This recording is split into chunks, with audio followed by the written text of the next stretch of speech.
Here's the breakdown of the ACT math test.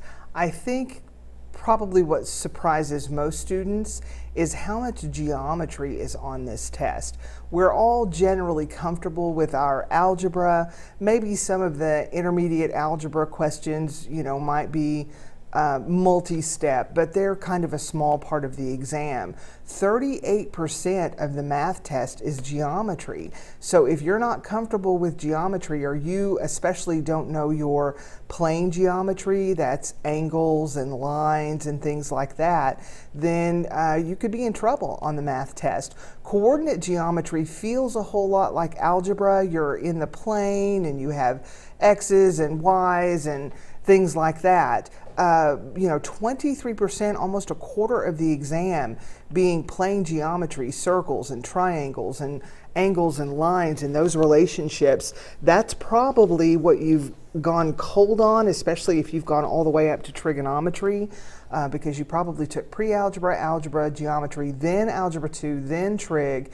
And so it's been a while since you've seen all this. So make sure that you give enough time in your math review to the plane geometry concepts, because that's a big part of it. Now I'm going to sell you on practice exams. Practice exams are your best friends. They are the huge secret to success on the ACT. They get you familiar with the language, they get you familiar with the content, but the biggest secret is using your practice exams correctly. Take the test. Don't just take the practice exam and see what your score is. Take your test and study it. Find out what you did wrong. Find out what your errors are, and then fix them. Identify every question you got wrong. Figure out why you got it wrong, and then teach yourself what you should have done to get that question right. This focuses your study time. You are then studying exactly what you need to study.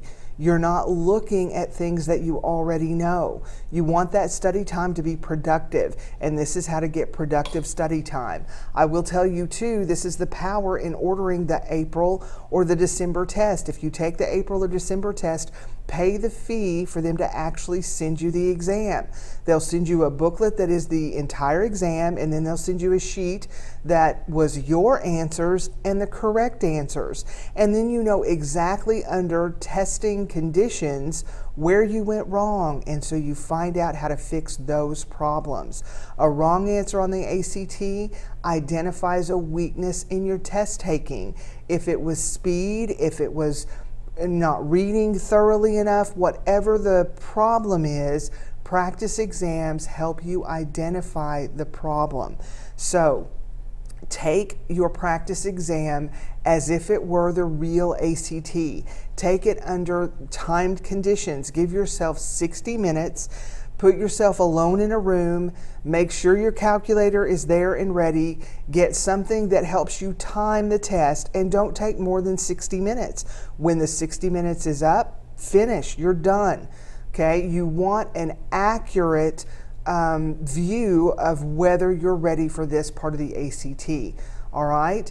The more closely your attitude and strategies during your practice reflect what you'll actually do on the test, the more predictive that practice test score will be to what you're actually going to do on the test. So score it, go through each problem. If you don't know what you did wrong in the problem, contact me and we'll talk about it.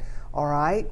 So study your practice test thoroughly. It is the key to success. It will help you identify what you've gone cold on. It will help you identify what you actually thought you knew and you didn't.